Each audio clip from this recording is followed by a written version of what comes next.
आप अपने दिन में सिर्फ 18 मिनट ये काम करके अपने टाइम का बेहतरीन इस्तेमाल कर सकते हैं और फिर आप ये नहीं कहेंगे कि मैं बहुत बिज़ी हूँ, मेरे पास वक्त नहीं है। आप अपने दिन में वो तमाम काम परफॉर्म करेंगे जो काम आपको आपके गोल के करीब ले जाएंगे। चलिए शुरू करते हैं। जब हम ये कहते हैं ना कि मेरे पास टाइम ही नहीं है कोई और काम करने का, पूरा हफ्ता मैं काम कर कर के थक गया हूँ, मैं बहुत बिज़ी हूँ, तो इन एक्चुअल हम अपने आप से झूठ बोल रहे होते हैं। क्यों? क्योंकि रिसर्चेस तो कुछ डिफरेंट बताती हैं। वो बताती हैं कि जब हम काम कर रहे होते हैं तो हम अपने काम करने के वक्त को ओवर एस्टिमेट कर रहे होते हैं, यानी इतना हमने काम किया नहीं होता जितना ज़्यादा हम ये समझ रहे होते हैं कि हमने काम किया है। क्योंकि जॉब पर जब हम होते हैं तो हम अपने कोलीग से भी बात कर रहे होते हैं, हम सोशल मीडिया का इस्तेमाल भी कर रहे होते हैं, हम डिफरेंट ऐसी एक्टिविटीज़ में इन्वॉल्व होते हैं कि जिससे हम अपने टाइम का बेहतरीन इस्तेमाल नहीं कर पाते और हम अपनी जॉब के साथ भी ऑनेस्ट नहीं होते।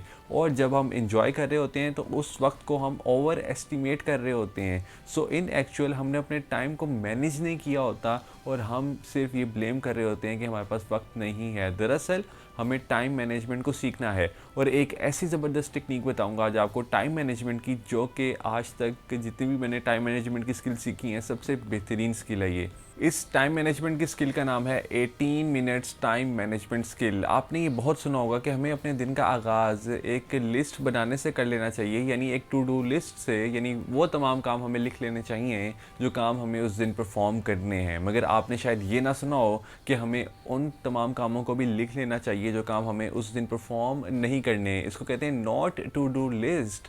सो अगर हम नॉट टू डू लिस्ट बना लेंगे, यानी वो तमाम काम भी अगर हम लिख लेंगे जो कि हमें नहीं करने, तो इन एक्चुअल हम क्या कर रहे हैं कि हम अपने गोल पर क्रिस्टल क्लियर फोकस कर रहे हैं और उन तमाम डिस्ट्रैक्शंस को ज़िंदगी से दूर फेंक रहे हैं जो कि हमें अपने गोल से दूर करती हैं। सो अपने दिन के आगाज़ में 5 मिनट डिवोट कर दीजिए टू डू लिस्ट बनाने के लिए और नॉट टू डू लिस्ट बनाने के लिए।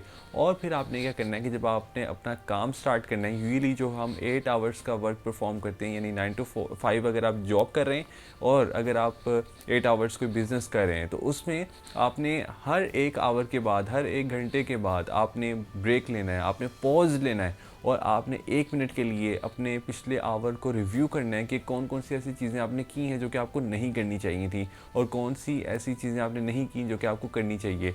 हर एक आवर के बाद एक रिव्यू ले लें। आपने बिल्कुल एक मैराथन रनर की तरह परफॉर्म करना है। एक मैराथन रनर क्या करता है कि वो 2 दिन शॉर्ट रनिंग करता है, एक दिन वो लॉन्ग रनिंग करता है और फिर 2 दिन वो रेस्ट करता है। रेस्ट भी हमारे लिए बहुत इंपॉर्टेंट होता है। अगर हम रेस्ट नहीं करते, चीज़ों को हम तरतीब नहीं देते अपने माइंड में, तो हम कभी भी अपनी परफॉर्मेंस को बेहतर नहीं कर पाते। अब ये 8 आवर्स का जो हम जॉब परफॉर्म करते हैं, सो उसमें अगर हम हर एक घंटे के बाद 1 मिनट का ब्रेक ले रहे हैं तो ये हो जाते हैं 8 मिनट्स।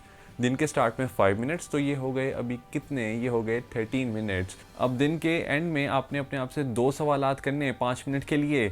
एक तो ये कि आज ऐसा कौन सा काम मुझे नहीं करना चाहिए था जो कि मैंने किया, एंड नंबर 2, आज ऐसा कौन सा काम मुझे करना चाहिए था जो कि मैंने नहीं किया। तो ये टोटल हो गए 18 मिनट्स। और अगर इन 18 मिनट्स को आप अपने माइंड में रख लें कि आपने इनका बेहतरीन इस्तेमाल करना है, तो यकीनन आप टाइम मैनेजमेंट की स्किल को बेहतरीन प्रैक्टिस कर सकते हैं। वो कहते हैं ना कि जिस काम को हम करना चाहते हैं तो उसके लिए हमारे पास टाइम ही टाइम होता है, और जिस काम को हम नहीं करना चाहते उसके लिए हमारे पास बेशुमार बहाने होते हैं। तो ये टाइम मैनेजमेंट की स्किल अगर आप सीख लेते हैं तो आपको बहाने बनाने की ज़रूरत नहीं पड़ेगी। All the best.